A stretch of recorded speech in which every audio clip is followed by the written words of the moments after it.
바람이 불면 나무가 흔들리죠. 근데 나무가 흔들린다고 다 쓰러지는 건 아닙니다. 얼마나 뿌리가 땅속으로 깊이 탄탄하게 자리하고 있는지 여부가 그것을 결정짓지 않을까 생각합니다. 세계 경제가 흔들리고 있습니다. 근데 여러분들은 흔들리지 않으실 수 있습니다. 여러분이 흔들리지 않도록 제가 특별히 준비한 이 리포트를 읽고 또 세미나를 시청할 수 있는 이 과정을 통해서 여러분이 목표하는 곳까지 길 잃지 않고 잘 찾아가실 수 있도록 나침판처럼 작용되기를 좀 바라는 마음으로 준비를 했습니다. 관심 있게 확인해 봐 주시면 좋겠습니다. 고정 댓글로 해당 내용 남겨드리겠습니다.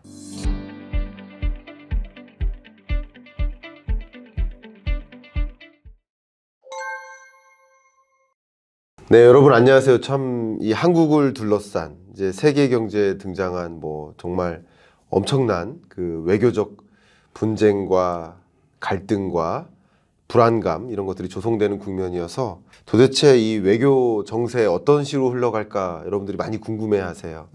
그리고 그런 시나리오를 그려야 또 어떻게 대응할지도 모색하니까 그래서 오늘 김준영 교수님을 좀 모셨습니다.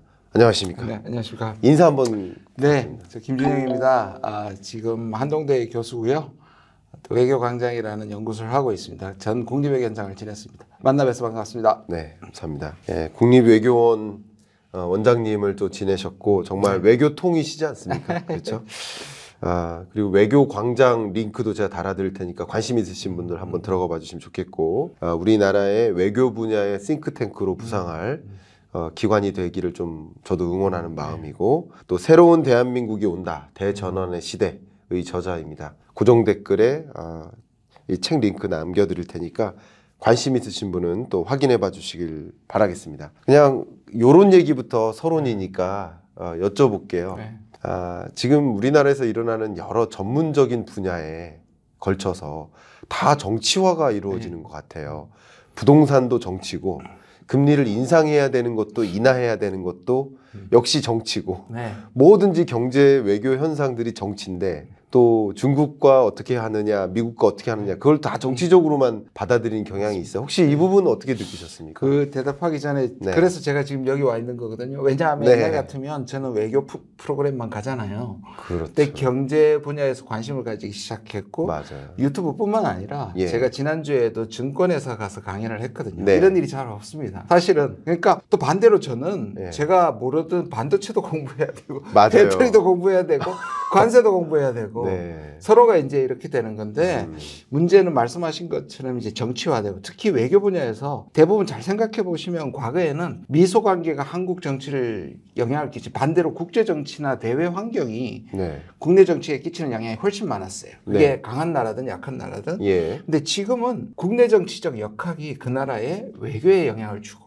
그 네. 외교 정책이 이제 세계를 움직이는 반대 현상이 일어나고 있습니다. 네. 미국도 중국하고 기본적으로 중국과의 미중 대결이 국내 정치에 영향을 끼치는 것 같지만 네. 실제로는 중국 때리기. 왜냐? 미국의 국민의 80% 이상이 중국을 싫어합니다. 네. 반중 감정이 있죠. 그러니까 공화당이든 민주당이든 이 80% 보통 미국에 당선되는 것이 40몇 %잖아요. 네네. 그러면 80%가 중국을 싫어하니까 누구든지 중국 때리기는 정치적 자산이 되는 겁니다. 그렇죠. 이게 이제 전 세계적으로도 그렇습니다. 네. 이민 정책만 해도 국민들이 자기 먹고 살기 싫은데 예. 어려운데 예. 이민자들 들어오니까 우파 극우 정권들이 유럽이나 트럼프까지 포함해서 여기를 때리면 인기를 얻거든요. 네.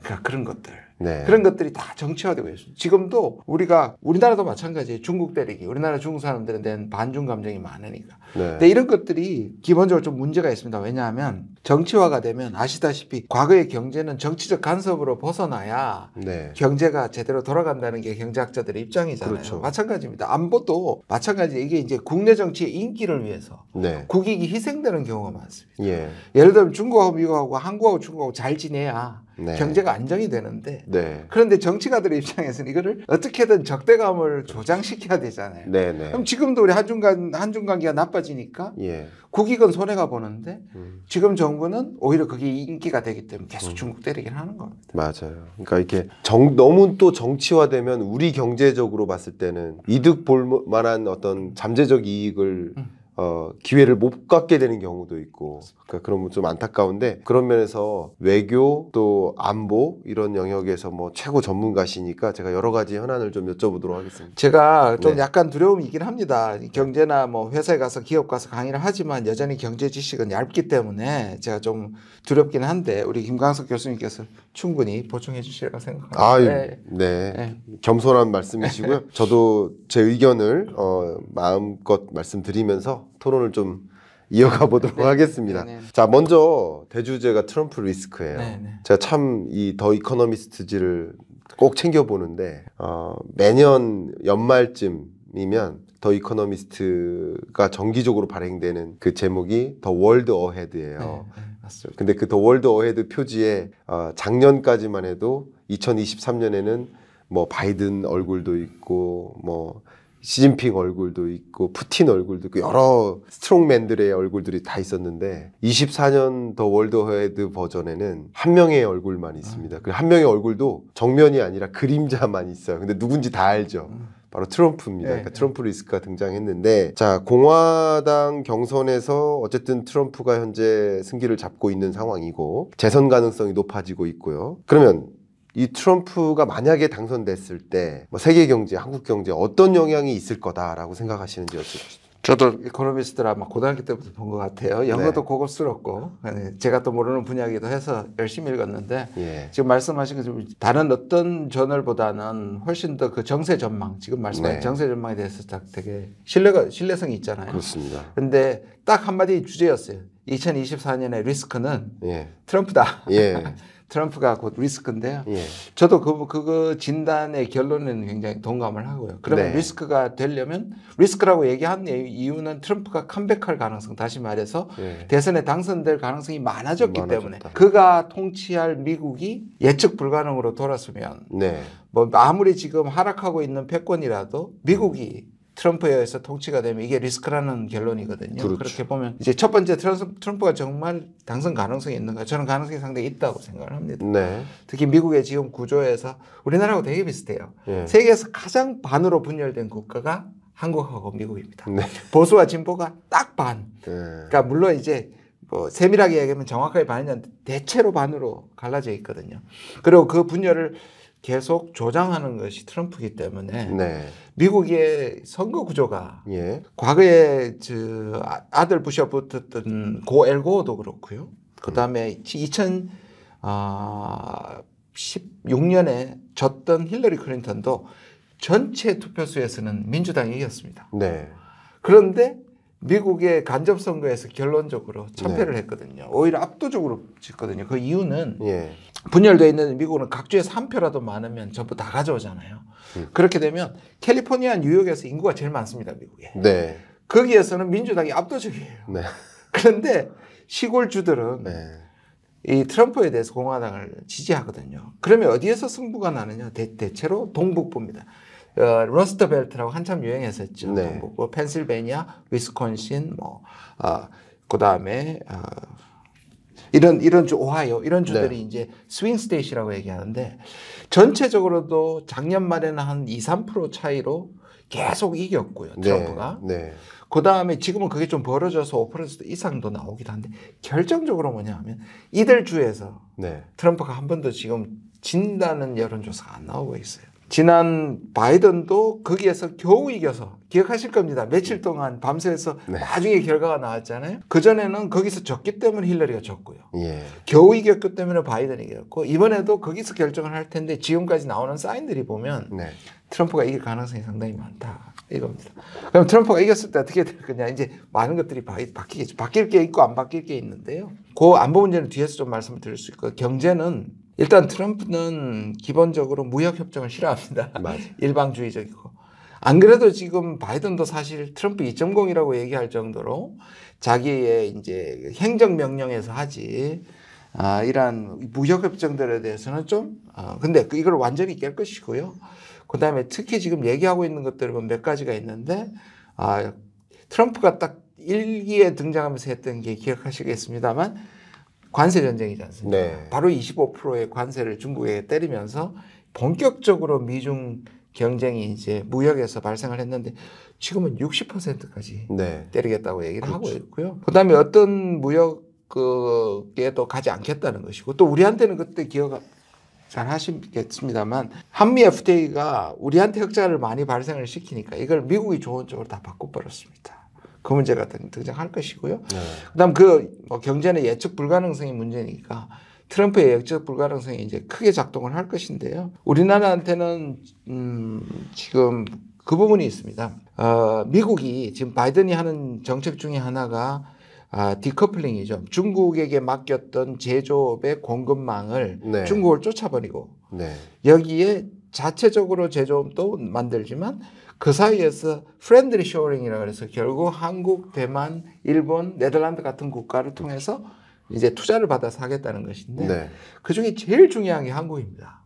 왜냐하면 한국이 갖고 있는 소위 말하는 BBC라는 것이 바이오, 배터리, 칩이거든요. 미래를 결정하는. 예. 바이든이 등장하면서 이 전략 영역으로 4가지 영역을 당선되자마자 취임하자마자 만듭니다. 그게 BBC와 그 다음에 물질입니다. 네. 핏돌 같은 네. 물질인데 이 말은 아까 말씀한 우리가 나눈 것처럼 미국은 원래 시장 위주인데 이 4가지는 시장에 맡기지 않겠다는 뜻입니다. 네. 미국이 정부가 챙긴다는 것이고 물질만 빼고 BBC는 다 한국이 최고입니다. 지금 현상에서. 네. 그래서 한국에 투자를 받는 것이고 실제로 바이든이 한국을 방문해가지고 우리 5대 기업으로부터 받은 투자액이 133조입니다. 당시 환율로. 네. 그러니까 1,000억 불입니다. 이거는 미국이 200조 정도를 지금까지 받았는데 133조 정도가 사실 한국에서 받았고요. 단일 국가로 최고고요. 유럽 전체의 투자 금액보다 더 많습니다. 그런데 아시다시피 바이든 때 우리는 그걸 투자하고서도